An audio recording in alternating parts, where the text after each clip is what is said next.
Great Kirtibhai. Kutch માટે ખૂબ જ મોટી ઉપલબ્ધિ છે. એટલું વૈશ્વિક કક્ષાનું આયોજન અત્યારે આપ કચ્છમાં કર્યું છે.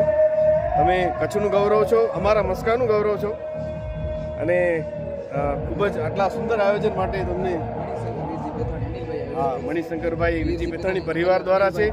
પણ એ પરિવારે પણ આપને એક જવાબદારી સોંપી છે, અને જે મહાદેવની કૃપાથી તમે સરસ રીતે નિભાવી રહ્યા છો એ માટે આપને ખૂબ ખૂબ અભિનંદન.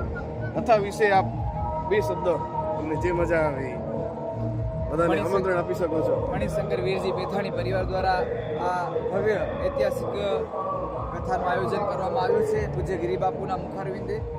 અને આ મણિશંકરભાઈ એ સ્વપ્ન જોયું હતું કે આ કથા કરવી, અને 2018માં એમણે નાળિયેર લીધેલું હતું ગિરિબાપુ પાસેથી, અને એમનું સ્વપ્ન સાકાર, કારણ કે કોવિડ પછી એ સ્વર્ગલોક સીધાવી ગયા, અને એમનું સ્વપ્ન પૂરું કરવા એમના પુત્ર અનિલભાઈએ આ ઐતિહાસિક શિવકથાનું જ્યારે આયોજન કર્યું છે, ત્યારે ખરેખર તો આમ જેટલો પણ ધન્યવાદ અને આભાર આપી આ પરિવારને એટલું ઓછું છે. અને દિલથી લોકોના દિલમાંથી આશીર્વાદ નીકળે છે આ પરિવાર માટે.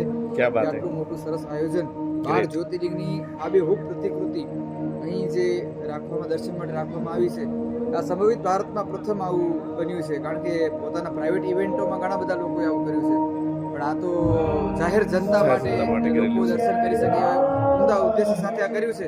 ત્યારે આપણે સૌ નસીબોડા છીએ કે આવા ભગીરથ કાર્યમાં ખિસકોલી રૂપે આપણે નાના નાના કાર્ય કરવાનો મોકો મળે છે. તો એક સ્વયંસેવક તરીકે આપણે આ કાર્ય કરવાનું મળે છે, સૌભાગ્ય.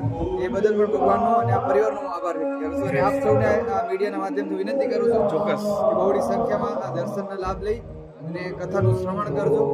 એ આ પરિવાર વતી આપને સૌને નિમંત્રણ. ચોક્કસ. Thank you sir, thank you very much. Thank you.